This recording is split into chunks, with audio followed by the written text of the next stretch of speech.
Alright, so this video we're going to talk about what mods that I feel are necessary to add to your Stihl chainsaw. This doesn't really apply to the Husqvarna saws because they got better filtration system on them to begin with from the factory, and their mufflers, you can't really put a bark box on the mufflers. So we're only really going to be talking about the Stihl saws because that's what I feel I have the most experience with. I've really only run Stihls. I have a couple Husqvarnas, one clone, one Johnson Red saw, but we're going to be talking about what mods that I feel are necessary and kind of why that I feel that they're necessary. So we got the 500i up here. You can see, I guess we'll start with bark box. Mandatory, in my opinion, unless you're in an area where you can't run a very loud saw. This will make your saw a good bit louder, so you will need to wear hearing protection. You probably should be wearing hearing protection in general, but you definitely will need it if you're going to add a bark box to your saw. If you have a ported chainsaw, or if you're doing some port work, I feel that the bark box is not quite enough. I feel that having an additional port will, definitely, give you a little bit more power than just a bark box. Bark box is enough for, your stock saw or light porting kind of stuff, but if you're taking it to the max, like this one, an additional port will also help. This one actually opened up the stock little port here as well quite a bit, but I didn't go past the deflector here, so it's not gonna shoot exhaust out and heat your hand up when you're cutting trees down or running the saw over here on this side. So the next mod that I feel that is necessary if on these bigger saws is a set of spikes or a set of dogs, whatever you want to call them. I feel that some upgraded spikes is a good upgrade. You can go with the Stihl ones. I really like this this chain catch here.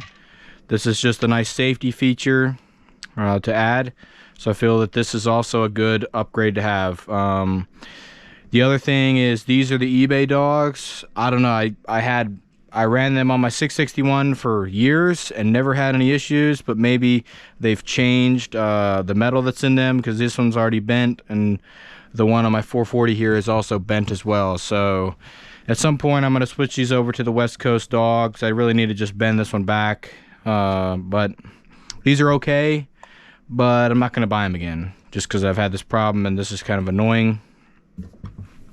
Still work good, they work decent. The next mod, I brought the 500i up here because this one actually needed the suspension kit. This saw was extremely flimsy from the factory, and the way that I'm cutting, I need to be able to feel where the tip of that bar is when I'm cutting, so I can feel that I'm just through the log. I'm not touching the ground. So having a stiffer suspension on your saw is important if you're doing those kind of cuts. If you're just cutting straight down, or you're not a very experienced cutter, maybe you don't need it. But the 500i was just super flimsy, so I just threw that on there right from the get-go. That's kind of was my initial build, was that, and pretty much all these mods did them all at the same time. Felt that they were necessary. The next one here, this one's not an absolute necessity. This is the West Coast side cover. This is really nice because it looks really nice. That doesn't really matter. It looks nice, but it actually really helps with the chip flow and keeping the chips from flying up in your face. I had a problem when I got my 661. My 661 is kind of an odd saw here. I'm just gonna pull it up. It actually has a full wrap, but it only has the half wrap side cover. So I added this little rubber mat piece here and just bolted it on to try to help direct those chips down. So that's what I did on the 661 to help with that. That was all before the bark box and West Coast saw was a company. But I like the West Coast side cover. They don't plug up nearly as much as the stock ones do if you're ripping the logs in half, cutting them in half. So I like the West Coast side cover. I don't like the captured bar nuts. I'm a non-captured bar nut guy. I guess I'm just a little old school in that sense. I just don't like them because they don't turn as easy as these nuts. These nuts, and just the standard bar nuts, as long as you just keep your threads clean here, you can thread them on just fine, nice and easy. So I don't really just not a captured bar nut guy. So I opted for the non-captured bar nut side covers on all my saws, the ones that I've been able to get. I haven't had to buy a captured bar nut side cover, but I assume that my day's coming where I'll have to run one. I have experience running captured bar nuts. On the 661, that was the first one that I had that had the captured nuts, and I just was not a fan. I just don't really like them. They just seem to get material behind the nut in that little pocket that they're in, and they just don't turn as easy. I guess if you do have them, I'd recommend you get one of those ratcheting scrunches. I feel like that'd probably make a big difference for those, because it's a little bit too hard to turn with your fingers, it feels like. And no one wants to be, you know, doing this one step at a time. It's gonna take forever. So one of those ratcheting scrunches is probably a good thing to have if you're a captured bar nut person. The next thing, we'll just kind of go down the line here. None of this is in order. I'm kind of just telling you which things are important and why they're important. The next one here is a decomp delete. Although pretty much all my saws here, well, all of them, almost all of them, or will be all of them, will have more than 200 pounds of compression to get more torque out of them. They all have a decomp delete. You don't need this decomp. That's just a failure point, so I just delete them all. You know, if you're not a strong person, then maybe you should leave it if you have trouble starting your saws, but I just don't have that issue, so I delete them all. This one I actually made out of the right thread pitch, which I don't remember off the top of my head what it is, but I actually made it so that it was perfectly flush in the top of the chamber. And I bought a couple of those from McMaster, and I just make them perfect for when I have the cylinder off and you're doing your port work. It's just easy to do, and you know, tighten up that combustion chamber a little bit. If you buy just the studs like off of eBay that look like this on the top, they don't fully stick down in the chamber. So yeah, I mean, they're good enough, but this saw, the theme was to the max, so I did everything to the best of my ability. So yeah, that's that. The next thing is an air filter. I got this this foam filter. I like these foam filters because you can visually see when you need to clean it, and this one really needs to be re-oiled. It's pretty dry right now. I need to do a whole cleaning and oil up, and you know, put them back on session. I just like to do them all at once, but this one definitely needs it because this filter is really dry, and you can kind of feel how much really oil is still in there. Not much, but what's nice about this is you don't have to oil it every time you go cut. You can just blow it off, and you can get away with that a couple times, but then you do need to re-oil it, because then the filter's not working as good as what it did, you know, when it was fully oiled. I guess it will let some fine particulate by, but it's nothing in comparison to one of these stock filters. These don't flow good. This one's off of that 064. Doesn't flow good. It's gonna let particulate by, especially right here around the seal. This is not a good seal at all. I don't know why Stihl uses these, but these are no good. I guess because it's cheap and good enough. Seems to be the kind of the theme with a lot of things now. But I don't like those stock filters. If you have an older style saw or 661 or just one of those saws, that pretty much any of them, you will see a power increase from just doing a max flow filter or red beer filter, whatever fits on your saw. This one I got from West Coast Saw. It's got the little velocity stack thing here, and then it's just filter bolts on with a what is that called? A little band clamp. That's not the right word, but it'll come to me, but I don't remember what it is off the top of my head. But yeah, just one of these little band clamp, I guess we'll just call it as for right now. I'm blanking on what they're actually called. That's pretty much it. I guess I can show you the other little thing that I always do to all my saws is I always delete these little lanyards that come in here. I don't like those. They just get debris into your tanks, and Stihl is nice enough to make It's so that you can just shove your caps right there in that little slot. They fit pretty good so they don't fall on the ground. So I always delete those.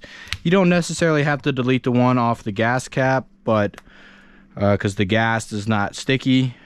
But the oil cap, I always delete that one. That one's like kind of a must in my opinion. I don't want any sawdust getting in my oil tank, and when I do, I'm out in the woods and I'm filling up, I'll come with my finger here and I'll wipe out this you know, this whole area here before I put any oil in it, to try to keep that tank clean. I don't know if that debris in there would cause the oiler to stop working, but I don't want to find that out. Try to just take the best care of my stuff that I can so I don't have to work on it. I'm not really a guy that loves to work on my saws. I like to do the modifications, the port work, but I don't want to be doing maintenance type of stuff. I'm just not, I don't like doing that. So the other thing here is all my saws have the oilers are maxed out. It's just kind of a no-brainer for me. I don't want to be wire wheeling my chains to get the pitch buildup off of them. So all the oilers are maxed out. There's a little pin in there that you can punch with a little punch so that you can turn the oiler up all the way. So that's the other little thing that's been done to this 500i. Obviously it's been ported. If you want to see exactly what's done to it, I didn't hesitate to share exactly what I did to it. So all the numbers and all of the, you know, kind of built stuff is in the 500i video that I have, where I'm just into my backyard here talking about it. So that's the 500i. We'll bring the 400C up here because I feel that a lot of people like this 400C, or seems to be pretty popular. 400C needs chain sharpening. Still cutting good, but and I may throw a sharp chain on it before I go cut again. So bark box on the front here. I will do a muffler mob video on this one when I get to it. Once I get done hauling and splitting wood, that's really the next task on the list. I do want to get into this Farmer Tech hybrid build. That one I'm pretty excited about because I just want to see how much power I can get out of one and kind of how long it's going to live for. So that's going to be in the works here soon. I'm ordering that guy on Friday off of Amazon. So that should be here next week, and then I guess next week I'll do a teardown, and then I'll do a whole build series on that saw because I'm not afraid to show, or not hesitant to show exactly what I'm doing.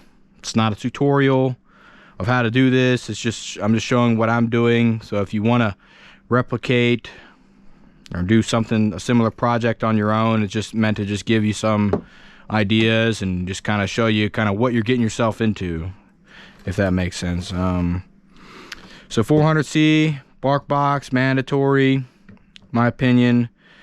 We'll add another muffler port here because that's in preparation for porting, and I also kind of want to see if it'll give it any more power, even in stock form here with just a little bit more open muffler. Decomp delete, as I said.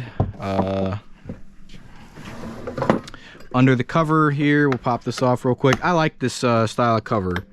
That was one of the reasons I bought this saw. Also because it was really light. That was the main reason that I bought it, and it seemed that it had decent power even in stock form, but also super light. Red beard filter on this one. Nice filter design. Needs to be cleaned. Like I said, all of them really need a new filter, cleaned up filter.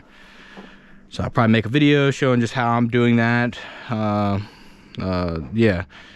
So I like the red beard filter. It's a mandatory.